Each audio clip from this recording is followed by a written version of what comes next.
Hi, I'm Congresswoman Hageman. I am sorry that I am unable to be with you in person today. My family has had a long and productive history with the Wyoming Association of Conservation Districts, and I appreciate the work that you do. Although I cannot be with you personally, I am thankful for the opportunity to speak about conservation and why the work you do every day is so important to Wyoming.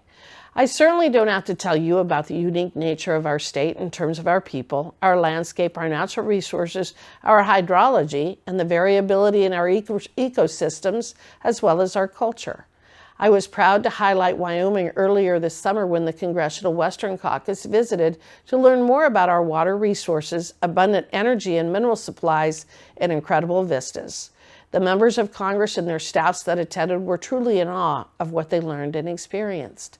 As I shared with you last year, my great-grandfather James C. Shaw came north on a cattle trail from Texas in the late 1870s, eventually settling near Orange Junction, Wyoming. He had a long and productive life, but having lost almost everything that he had when he was 65 years old and earning it all back when he died in his 90s. He never gave up because in Wyoming we never do. I am one of the fourth generation in Wyoming, and my great-nieces and nephews are now the sixth generation. Like my great-grandfather, each of you understands the immense value that the land in Wyoming holds for the present day and the importance of conserving, maintaining, and managing it for future generations. Our resource managers have a detailed understanding of the benefits that come from good management of our lands and waters, and the dangers posed if they are ignored or squandered. You understand what conservation really is: stewarding and caring for our land, not locking it up and declaring it off limits. Unfortunately for all of us, Washington bureaucrats, many of whom have never set foot in our state, have declared war on the West. They don't understand our way of life, our culture, values, or capabilities. And what's worse, they don't really have any desire to understand us. They continue to push terrible policy to fit a political agenda that has never seen success in real-world application. Fortunately, we now have a friendly face in the White House, and I am looking forward to seeing much of this bureaucracy stopped. One of the most flawed decisions that is being forced upon us is the Rock Springs Resource Management Plan. In August, the BLM officially released its revised resource management plan for the Rock Springs District. The BLM had initially proposed an even worse plan last year, but then withdrew it in response to severe backlash from all sectors of the state.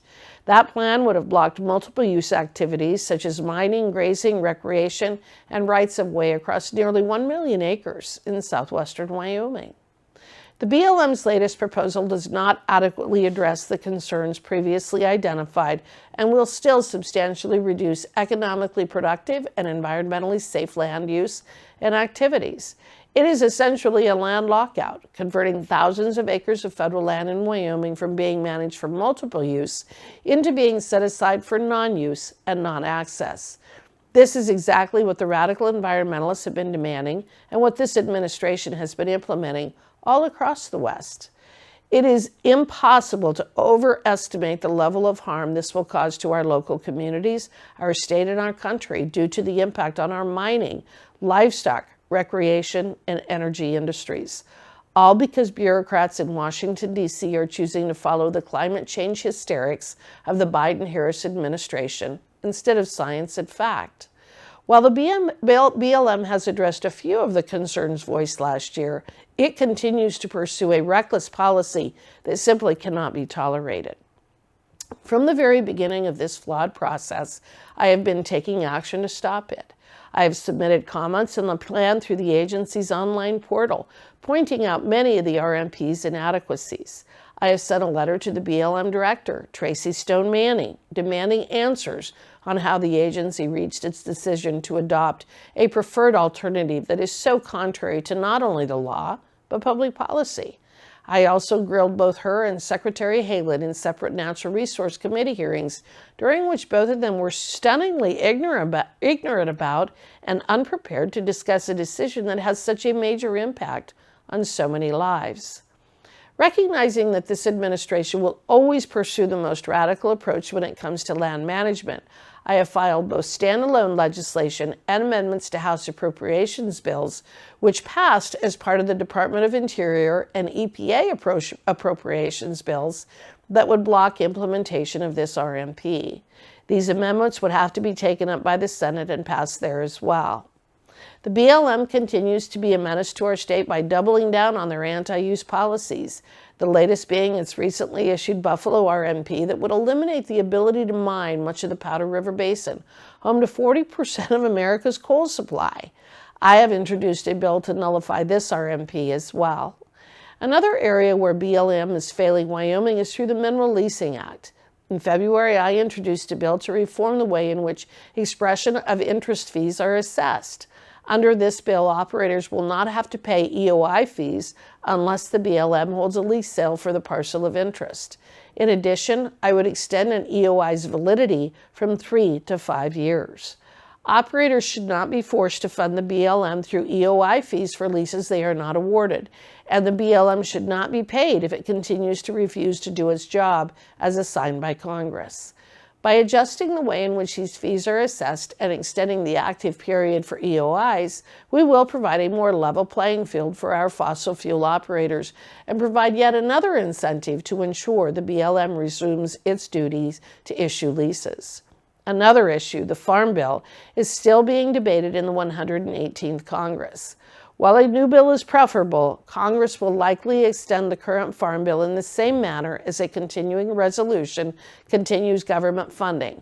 Current operations will continue, but no new operations can begin. Although an extension will maintain the funding of existing programs, it would also limit program reforms and modifications that are not meeting current needs. If the Farm Bill expires without extension, a number of current Farm Bill programs would still operate under permanent law, including crop insurance and nutrition programs, such as the Supplemental Nutrition Assistance Program and the Emergency Food Assistance Program. Many disaster programs would also continue. Without extending the Farm Bill or passing a new bill, there would be uncertainty for farmers and ranchers. Anyone from an ag state like Wyoming knows that you plan ahead, not from behind. Our ag producers are severely constrained in their planning if they do not know which programs will ultimately be authorized. Congress passes an awful lot of nonsensical bills. We should be able to pass one that is so important to our food supply. Finally, I want to discuss an emerging issue that should be of concern to everyone in this room. The USDA is planning to implement the Sustains Act. This act was not passed as a standalone bill, but as part of the 2023 Consolidated Appropriations Omnibus Bill. It allows the USDA to accept private contributions to support conservation programs and determine the ownership of environmental services on private land, thereby threatening private property rights. The USDA news release states that the Sustains Act will use private donations to, quote, expand implementation of conservation practices to sequester carbon, improve wildlife habitat, protect sources of drinking water, and address other natural resource priorities. The environmental impact of the project can then be quantified, and the donor is able to keep some portion of the financial value the government designates for those environmental services. To be clear, these private donations can come from any entity or individual. Corporations would be able to pay USDA to expand flawed environmental solutions that protect their bottom line or advance their ESG profile. Valuable farmland could be blocked from being used for farming. Foreign entities such as Communist China could provide funding for purchasing these lands, taking them out of productive use. The USDA will administer the program, and the Secretary is given sole discretion as to how the program will be carried out. The new law sets out how the Secretary is to determine ownership of the environmental services that are created on private land through the federal conservation programs. We must work to stop this program from being used for radical environmental purposes. I have a long history of dealing with these issues and winning. Long before I became a member of Congress, I was fighting back against agency bureaucrats that were trying to take away our rights. In fact, there are many people in Congress who are beginning to push back against these unchecked, unelected, unaccountable federal agencies. They are realizing just how far-reaching and damaging our federal government rulemaking has become. I have been fortunate to have many bills passed by the full House of Representatives and even more passed out of the Natural Resource Committee and waiting a floor vote. Every day, more and more of my colleagues are beginning to push back against the overbearing administrative state that claims to understand the needs of our communities better than the communities themselves. With a little bit of luck, a whole lot of persistence and education, and with the favorable presidential election outcome, we will be able to make real progress in the fight to retake our rights, and I am hopeful that we are going to get it right this time.